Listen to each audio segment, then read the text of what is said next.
দর্শনের সময় দর্শন যিনি ছিলেন প্রধান, তার মধ্যে ছিলেন সাদ সাহেব। কি সাহেব? এই সাদ সাহেব, তিনার বাসা ইন্ডিয়ায়। তিনি বলেছে আমি এগুলো মানি না, আমাকে মানা আমির মানা ফরজ। নিজে গাওয়ার করে বলেছিলেন। যখন কোন জামাতের 10 জনের সিদ্ধান্ত যে মানে না, তাকে আমির মানা যাবে না। এটা জুবাইরের কথা। ফার্স্ট টাইমে সম্পর্ক কি ছিল? ভালো ছিল। এখন এই পুরো জামাত যদি বলে যে আমরা একটা সিদ্ধান্ত দিচ্ছি, সেটা মানাটাই ফরজ। একজন যদি বলে না আমি যেটা করতেছি সেটাই করতে হবে, তাহলে এটা 7 গ্রুপের মতো হয়ে গেল। বুঝেন নাই? তোরাকে পাতা পিটক করা হলো। তারপরে অনেক কথা বলেছে যেটা ইসলামে আঘাত করেছে, ইমানে আঘাত করেছে। এই জন্য আলেম ওলামারা কোরআন হাদিসের দলিল দেখে যে উনি যে কথাগুলো ব্যবহার করে কোরআন এবং হাদিসের সংঘর্ষে, কোরআন হাদিসের ডাইরেক্ট হিট, এই জন্য তাকে তার মাঝে একটা ডিমার্কেশন তৈরি করে তাকে আলাদা করে রেখে দেয়। এরপরে বিভিন্ন যখন দলটা বিভক্ত হয়, ওদের দল ভারী হলো, এই দল ভারী হলো, বিভিন্ন ঐক্যের ডাক আলেম ওলামা তাদেরকে দিয়েছিল যে একমত হয় এগুলো তওবা করো, আমরাও তোমাদের সাথে একসাথে বাংলাদেশে কাজ করতে চাই। এটা কখনোই হয়নি, এটা চলতে আছে, ভয়াবহ বাড়তে আছে। এবারে 24 সালের ইজতেমা যেটা হয়েছে, এগুলো জুবাইর গ্রুপ ভাবে বললে আপনারা সহজভাবে বুঝবেন। তারা ঘুমাচ্ছিল রাতের বেলা, ঘুমের মধ্যে অ্যাটাক করে 50 থেকে 60 জনকে আহত করা হলো, আর 5 থেকে 6 জনকে নিহত, একদম স্পট ডেড। তাদের জিনিসগুলো লুটপাট করা হলো, তাদের যত মাল সামানার টাকা পয়সা মাল। আলহামদুলিল্লাহ আলহামদুলিল্লাহ নাহমাদুহু ওয়া নাস্তাঈনুহু ওয়া নাস্তাগফিরুহু ওয়া নু'মিনু বিহি ওয়া নাতাওয়াক্কালু আলাইহি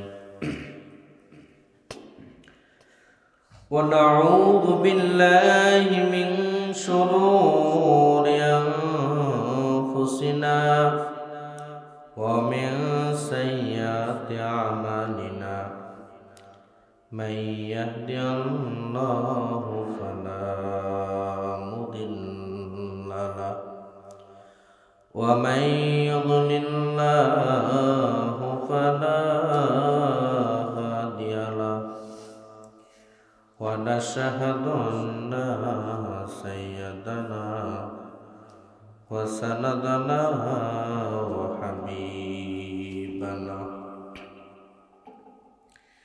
وحبيب طبيبنا وطبيب قلوبنا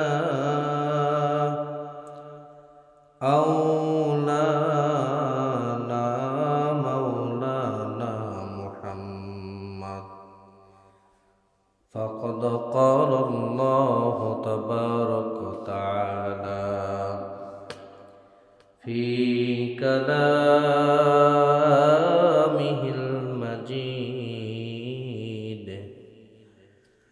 وفي الفرقانه الحميد أعوذ بالله من الشيطان الرجيم بسم الله الرحمن الرحيم فمن يعمل مثقال ذرة خيرا يره ومن يعمل مثقال ذرة شرا يره صدق الله العظيم قال رسول الله صلى الله عليه وسلم حب الدنيا رأس كل خطيئة أو كما قال عليه الصلاة والسلام محبت کی عجب شاہی محبت کی عجب شاہی بیاں کرنا ناممکن ہے न मरता हूँ न जीता हूँ, अजीबत एक हालत हमारा है। সকলে জবান ছেড়ে দরুদ পাঠ করে আল্লাহুম্মা সাল্লি আলা মুহাম্মাদিন ওয়া আলা আলি মুহাম্মাদ।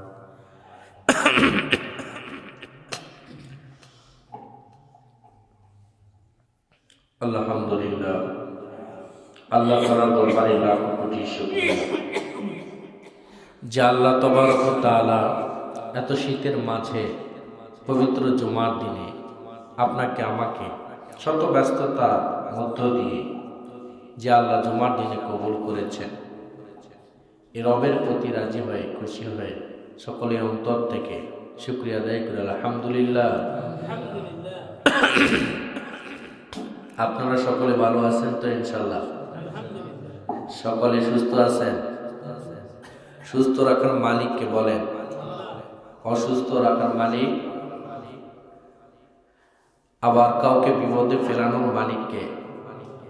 আল্লাহ। সব কিছুর মালিক যিনি, তিনি কে? আল্লাহ। প্রিয় ভাইরা, আমরা যে মুসলমান, একটা পবিত্র কোরআন থেকে আয়াত পাঠ করা হয়েছে, কাল কিয়ামতের ময়দানে আল্লাহ তাআলা পবিত্র কোরআনে ঘোষণা করেছেন, ফামান ইয়ামাল মিসকালা যাররাতিন খায়রান ইয়ারা ওয়া মান ইয়ামাল মিসকালা যাররাতিন শাররান ইয়ারা। আল্লাহ কাল কিয়ামতের ময়দানে বান্দা ছোট্ট থেকে ছোট্ট ভালো গুণটার হিসাবটাও আল্লাহ তাআলা ময়দানে বান্দার দিবে। আবার বান্দার ছোট্ট থেকে ছোট্ট জাররা থেকে জাররা গুনার অপরাধটাও কিয়ামতের ময়দানে তুলে ধরবে। বুঝতে পেরেছেন? তাহলে আমরা কি ছাড় পাবো? আমরা বেঁচে যাব? বাঁচার কোনো আশঙ্কা আছে? নেই। এই জন্য আমাদেরকে অনেক চিন্তা ফিকির করে চলতে হবে, অনেক হিসাব নিয়ে চলতে হবে। আমরা রবকে এই জন্য অল টাইম মনে রাখবো। রবের এই যে বর্তমান সময়ে মানুষ কিন্তু বেশি অসুস্থতার হালতে থাকতেছে। আল্লাহ তাআলা বলেন, আমি যাকে ভালোবাসি তাকে আমি অসুস্থতার হালতে নিমজ্জিত করি। সুবহানাল্লাহ। যাকে আমি স্মরণ করি, এত অসংখ্য আল্লাহর অগণিত বান্দাদের মধ্যে আল্লাহ যাকে অসুস্থ বানালো, যদি আল্লাহ না চাইতো সে তো অসুস্থ হইতে পারত না। আল্লাহ তার কথা স্মরণ করেছে বিদায় সে অসুস্থ হয়েছে। আপনি আমি বান্দা হিসেবে যতটুকু আল্লাহর কতটুকু প্রিয় জানি না, কিন্তু যত নবী পয়গম্বর পৃথিবীতে এসেছে তাদের অনেক পরীক্ষা নেওয়া হয়েছে, অনেক রোগ দিয়ে তাদেরকে পরীক্ষা করা হয়েছে। অবশেষে নবী পয়গম্বর সেই রোগের, যত রোগ আল্লাহ দিয়েছে পরীক্ষা নিয়েছিল, এক সময় দেখা গিয়েছে পয়গম্বর নবী পাস করেছে। সুবহানাল্লাহ। কিন্তু মানুষ ফেল করে। মানুষ কি করে? ফেল করে। একটু ইকু কমায় দেন ফিরোজ ভাই।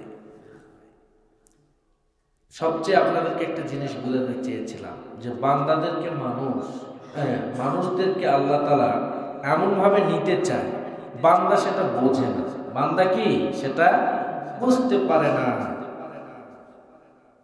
মানুষের ধৈর্য অনেক কম, মানুষের আখলাক অনেক খারাপ, মানুষের ইবাদতের দিক দিয়ে মানুষ জিরো, মানুষের যে চারিত্রিক দিক সেটার দিক দিয়ে এখন মানুষ জিরো, মানুষের যে হায়া, আল হায়া ও শুবাতুম মিনাল ঈমান, মানুষের যে লজ্জা হায়া বলে কোরআন হাদিসে একটা কথা আছে, এই জিনিসটা এখন মানুষের একদম কমে গিয়েছে। মানুষের ঈমান নামে যে একটা জিনিস সেটা কমে গিয়েছে।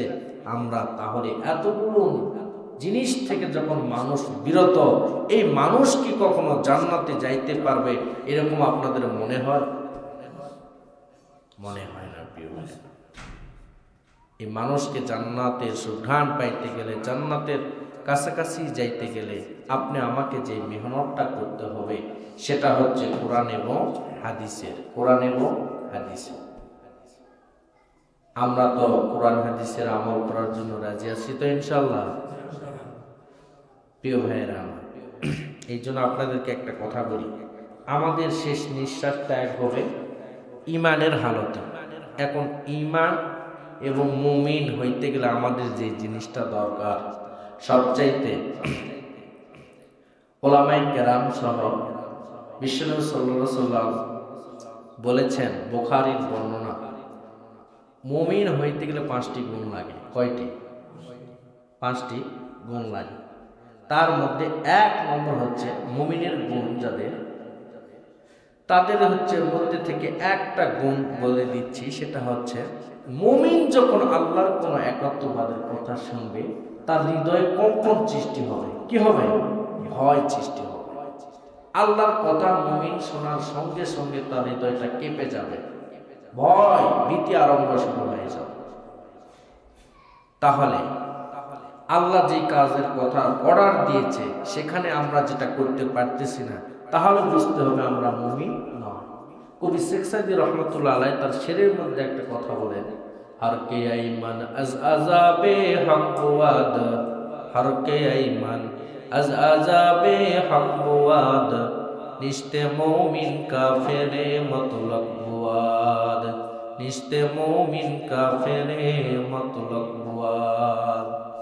ও বান্দা, তুমি মুমিন হতে পারো নাই, তুমি ততক্ষণ মুমিন হইতে পারবে না যতক্ষণ তুমি আল্লাহ তাআলার আযাব গজবকে ভয় করবে না, যতক্ষণ তুমি আল্লাহ তাআলার একটা অর্ডারকে অমান্য করবে, ততক্ষণ বুঝে নিবে তুমি মুমিন হইতে পারো নাই। পরকে নিঃসন্দেহে তুমি কাফেরের দলের মধ্যে অন্তর্ভুক্ত হয়েছ। এটা কার কথা? কবি শেখ সাইদি রহমতুল্লাহ বলেছে। তাহলে বুঝে নিতে হবে আল্লাহ যে আযাব দিবেন, আল্লাহ যে কবরের শাস্তির ব্যবস্থা রেখেছেন, আল্লাহ যে দুনিয়াতে কোরআন হাদিস মানে না, তারা যারা মানে না তাদের জন্য দুনিয়াতেও শাস্তির কিছু কিছু আশঙ্কা আল্লাহ রেখেছেন। এগুলোর কথা যদি আপনি আমি অবিশ্বাস করি রে মুসলমান, আল্লাহ তাআলা আপনি আমাকে মুমিনের খাতার থেকে নামটা কাটাইয়া কাফেরের খাতার মধ্যে নামটা লিস্ট করতে কখনো দ্বিধা করবে না। কথা বলুন ঠিক কিনা? প্রিয় ভাইরা আমার, প্রিয় বন্ধুগণ, আপনাদেরকে বলতে চাই, এখনো যদি মুমিন হতে চান, 1 নম্বর শর্ত হলো আল্লাহ তাআলার কথা যখনই বলা হবে, আলোচনা করা হবে, হুকুমের কথা বলা হবে, নিঃসন্দেহে মুমিন মুসলমানরা সঙ্গে সঙ্গে সেটা পালন করবে এবং আল্লাহর জন্য ভয় করবে। এখন দেখেন মুসলমানদের কেমন হালত। মুসলমানকে যদি বলা হয় আল্লাহ তাআলা যদি 5 ওয়াক্ত নামাজ ফরজ করেছেন, তোমাকে নামাজ পড়তে হবে, 1 ওয়াক্ত নামাজ গাবি করলে 80 হুব্বা জাহান্নাম, 80 2 লক্ষ 88,000 লক্ষ বছর, এত দীর্ঘ টাইম তোমাকে জাহান্নামের আযাব ভোগ করতে হবে। তাহলে এই কথাটা শুধু আপনি আমি শুনতেছি, কানের মধ্যে নিতেছি, কিন্তু অন্তরের মধ্যে আমাদের আসর করতেছে না, ধাক্কা লাগতেছে। এর মানে বুঝে নিতে হবে আপনার ঈমান দুর্বল, আর কোনো সুন্দর অবকাশ নাই। ডাইরেক্টলি কোনো ঈমানদার এবং আল্লাহওয়ালার সহবতে যায় ঈমানের টেকনিকটা, ঈমানের আপনাকে ট্রিটমেন্ট নিতে হবে, ভ্যাকসিন নিতে হবে, ঈমানের চিকিৎসা নিয়ে আপনার অন্তরটাকে পরিপূর্ণ করতে হবে। নইলে আপনি এইভাবে চললে আপনি জাহান্নামের দিকে রওনা দিতে আপনার দেরি নাই। কথা বলুন ঠিক কিনা? নিতে হবে তাড়াতাড়ি। 2 নম্বর হচ্ছে মুসলমান ঈমানদার বান্দা যারা হবে মুমিন, তারা কোরআন এবং হাদিসের তেলাওয়াত শুনতে ঠিক থাকতে পারবে না। এটা 2 নম্বর পয়েন্ট। যারা কোরআনকে ভালোবাসে, যারা কোরআন তেলাওয়াত শুনবে এবং কোরআন মজা লাগবে, পড়তে পারে না, আফসোস নাই, কিন্তু কোরআনের ব্যাখ্যা শুনলে তাদের হৃদয়টা কম্পন সৃষ্টি হয়ে যায়, থাকতে পারে না, ভালো লাগে। আল্লাহ এবং আল্লাহর নবীর কথা শুনলে অন্তরটা স্থির রাখতে পারে নাই। এরকম মুসলমানের মধ্যে যদি হয়ে যায় তাহলে বুঝে নিতে হবে ঈমান আছে। আর যদি আসর না করে, মনে যদি করে হুজুরকে শুধু এগুলোর বক্তৃতায় কাম, তাদের এটাই পেশা, আমরা যেমন বিভিন্নভাবে কথা বলি, বিভিন্নভাবে কর্ম করি, তারাও এই কর্মের তাদের লাইফে ডিসাইড করে নিয়েছে। এটা যদি কোনো মুসলমান ভেবে যদি মনে করে কোরআন হাদিসের কথাগুলো অনর্থক, এগুলো হচ্ছে কোরআন হাদিসের কথা না, এগুলো হুজুরদের মুখের কথা, এই কথা যে অন্তরে লালন করবে নিঃসন্দেহে সে মুমিনের খাতার থেকে তার নামটা কাটা। কথা বলুন ঠিক কিনা? সে মুমিন থাকে না, মুমিন একদম নিঃসন্দেহে থাকে না, সে কাফেরের খাতায় নাম চলে যায়। এগুলো না আমাদের কথা না প্রিয় ভাইয়েরা আমার। আপনি আমাদেরকে আপনার একটা সুন্দর পয়েন্ট মনে পড়ে গেল। বর্তমান বাংলাদেশে কয়েকদিন আগে যেটা আপনারা সোশ্যাল মিডিয়াতে দেখেছেন, ইজতেমার ময়দান এত একটা গ্রহণযোগ্য স্থান, গ্রহণযোগ্য জায়গা, এত সুন্দর স্থানে সেখানে মানুষের জীবন নিয়ে খেলাধুলা করা হয়েছে, সেখানে অ্যাটাক করে সেখানে প্রাণহানি করা হয়েছে। দেখেন নাই? দেখেন নাই? আপনি যদি এত তবলিগ জামাতি বুঝবেন, ঐক্য বুঝবেন, তাহলে প্রাণহানি কেন? প্রশ্ন আমার এটা। প্রাণহানি আপনি যদি কোনোদিন ফলো করে দেখেন, এই হুজুরের মধ্যেও কোরআন হাদিস নাই, সেই হুজুরের পিছনে ইক্তেদা ফরজ নয়। বুঝতে পেরেছেন? তবলিগ জামাতে আমিও দাওরা হাদিস পাস করার পরে তবলিগ জামাতে 1 বছর চিল্লা দিয়েছিলাম, একটা চিল্লা দিয়েছিলাম। চিল্লার মধ্যে যে এলানটা শুনেছি, মাখলুক কিছুই করতে পারে না আল্লাহর হুকুম ছাড়া, একটা ওদের বয়ানের পয়েন্ট আপনারা শুনে রাখেন। মাখলুক কিছুই করতে পারে না আল্লাহর হুকুম ছাড়া, আল্লাহ সব কিছু করতে পারে মাখলুক ছাড়া। কথাটার অর্থ হচ্ছে মাখলুক, আপনি মানুষ বলেন তো মাখলুক না? মাখলুক না?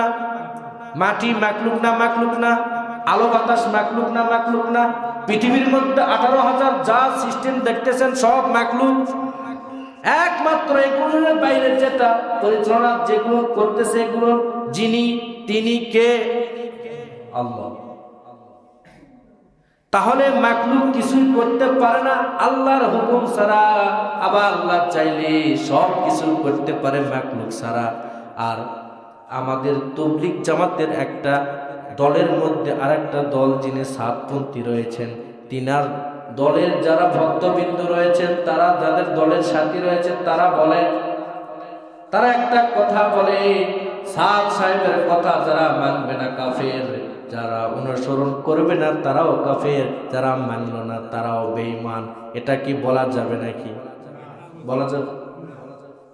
আমি আজকে আপনাদের বয়ান দিচ্ছি, আমার কোনো একটা জিনিস যদি খারাপ লেগে যায়, কোরআন হাদিসের বাহিরে কথা বলতেছি, এটা যদি আপনারা ডিসাইড করতে পারেন সাধারণ মানুষ হিসাবে, তাহলে আমার হুকুম না মানাটা আপনার জন্য ফরজ, আমার পিছনে ইক্তেদা না করা আপনার ফরজ। আর যদি আমি ঠিক হয়ে থাকি, আপনি যদি ব্যাঠিক হয়ে থাকেন, তাহলে আপনাকে এটা বুঝতে হবে যে না, হুজুর বলেছে হয়তো ওটা জিনিসটা ঠিক, তাহকিক করে যদি দেখা যায় আমি ব্যাঠিক, তাহলে সেখানে অ্যাকশনে যাওয়া যাবে না। আর এখানে সাতপন্থী বলতেছে ওনার হুকুম না মানলে কাফের, ওনার কথা মতো না চললে, দল মত ভাবে না চললে কাফের। তাহলে বুঝে নেন তার মাখলুক আর খালিকের মধ্যে পার্থক্য তারাই করে দিল। আমি বোঝাতে চেয়েছিলাম যে খালেক আর মাখলুকের মধ্যে যদি পার্থক্য, যদি দলের আমির না বোঝে, তাহলে সেই আমিরের ইক্তেদা করা যাবে না। কথা বলুন ঠিক কিনা? আমি যদি এখন আপনাদেরকে বলি যে আমার কিছুই লাগবে না, আল্লাহ কোনো সাহায্য আমার লাগবে না, আমাকে আমির মানেন, আপনারা জান্নাতি, তাহলে মানবেন? মানা যাবে না কখনো এটা, কারণ আমার ভুল থাকতে পারে। এই জন্য প্রিয় ভাইরা, আলেম ওলামারা ঐক্যের ডাক দিয়েছিল তাদেরকে নিয়ে। আজকালকার যেটা আপনারা চোখে দেখেছেন ইজতেমার ময়দানে, আলেম ওলামারা মানে জুবাইল গ্রুপ, আপনারা তো বোঝেন জুবাইল মানে কি সেটা তো বোঝেন না। কাকরাইল যে মার্কাজ মসজিদটা, যেটা কেন্দ্রবিন্দু যেটা তৈরি করেছেন, তিনার নাম জুবাইল। কি নাম? জুবাইল। যিনি বর্তমানে ইমামতি আগেও করেছেন, এতগুলো ময়মুরব্বির জামাতের রোকন যিনি করেন, রোক করে দেন, যিনি হচ্ছে সেই সময় 10 জন গোটা বাংলার জমিনের পৃথিবীর মধ্যে যে বন্টন করে দিয়ে 10 জন আমির নির্বাচন হয়েছিলেন, তাদের মধ্যে যিনি প্রধান তিনি হচ্ছে, তার নাম জুবাইর। কি নাম? তিনি কাকরাইল মসজিদে এখনো নামাজ পড়ান, তিনি বক্তৃতা দেন, তিনি বিভিন্ন রোগ করে দেন। এইরকম আমির যিনি, তার নাম কি? সেই সময় 10 জনের সময় 10 জন যিনি ছিলেন প্রধান, তার মধ্যে ছিলেন সাদ সাহেব। কি সাহেব? এই সাদ সাহেব তিনার বাসা ইন্ডিয়ায়। তিনি বলেছে আমি এগুলো মানি না, আমাকে মানা, আমির মানা ফরজ। নিজে গাওয়ার করে বলেছিলেন। যখন কোন জামাতের 10 জনের সিদ্ধান্ত যে মানে না, তাকে আমির মানা যাবে না। এটা জুবাইরের কথা। ফার্স্ট টাইমে সম্পর্ক কি ছিল? ভালো ছিল। এখন এই পুরো জামাত যদি বলে যে আমরা একটা সিদ্ধান্ত দিচ্ছি, সেটা মানাটাই ফরজ। একজন যদি বলে না আমি যেটা বলতেছি সেটাই করতে হবে, তাহলে এটা 7 গ্রুপের মতন হয়ে গেল। বুঝেন নাই? তোরাকে পাতা পিটক করা হলো। তারপরে অনেক কথা বলেছে যেটা ইসলামে আঘাত করেছে, ইমানে আঘাত করেছে।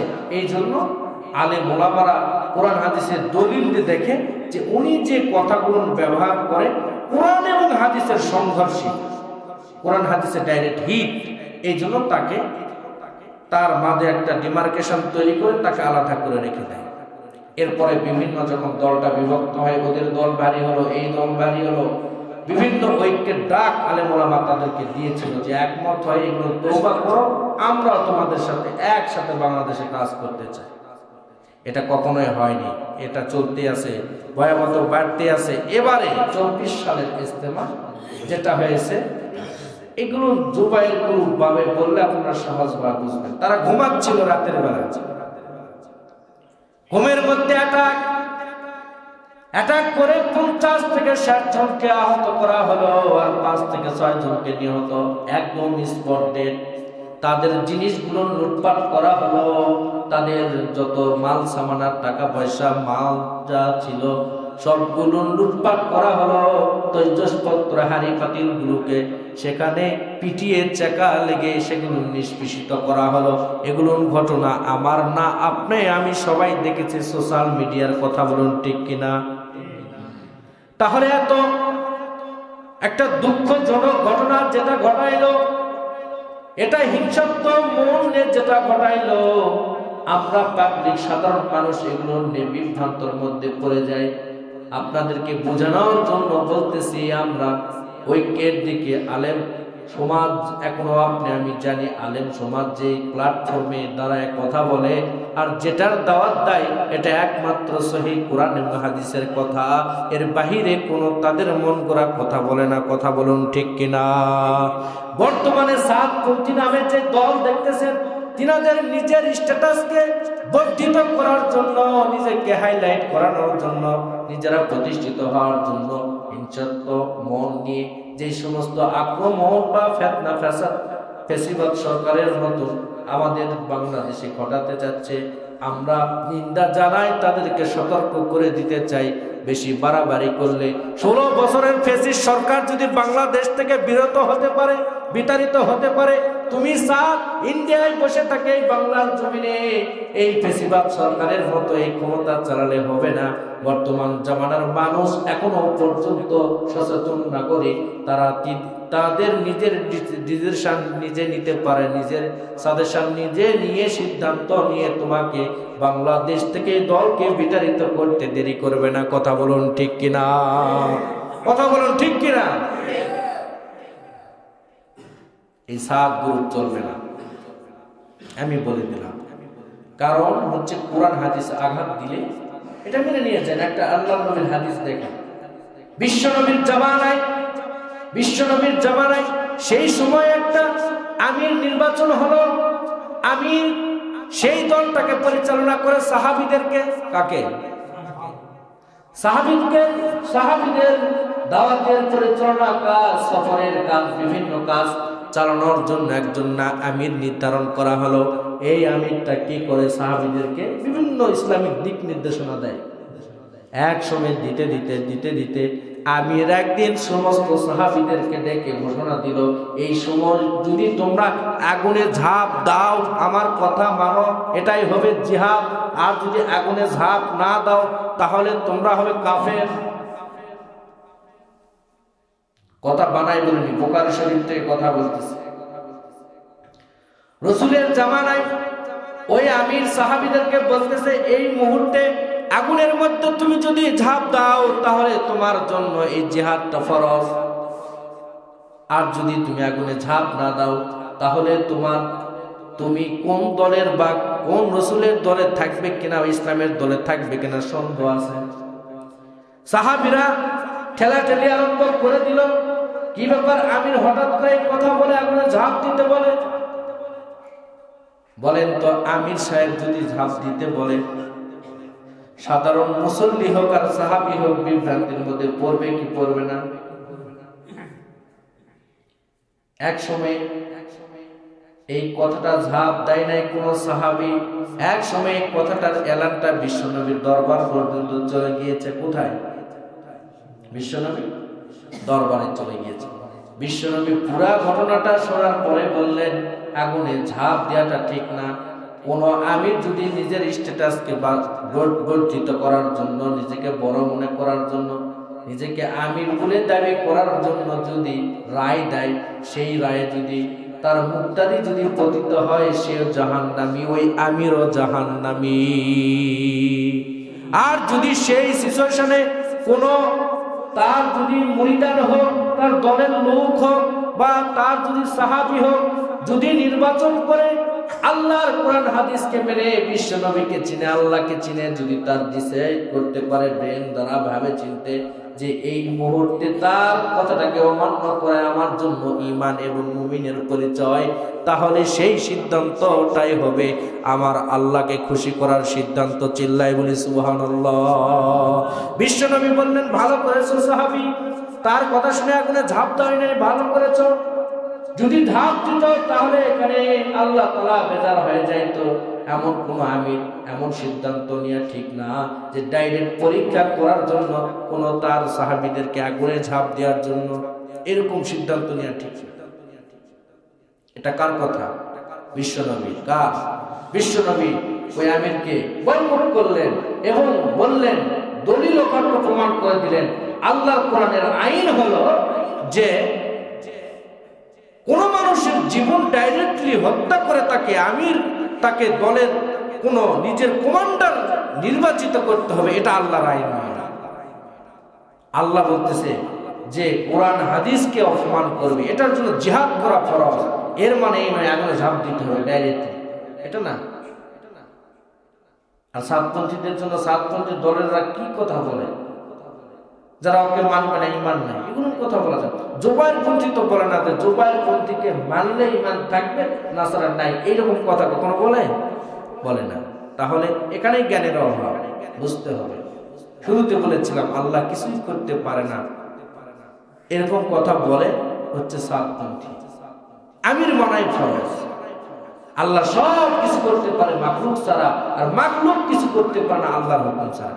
আপনি 1 মিনিট নাকটা চেপে ধরেন, সবাই চেপে ধরে, তাহলে দেখবেন 1 মিনিট পরে আল্লাহর সহযোগিতা কেমন লাগবে আপনি বুঝতে পারবেন।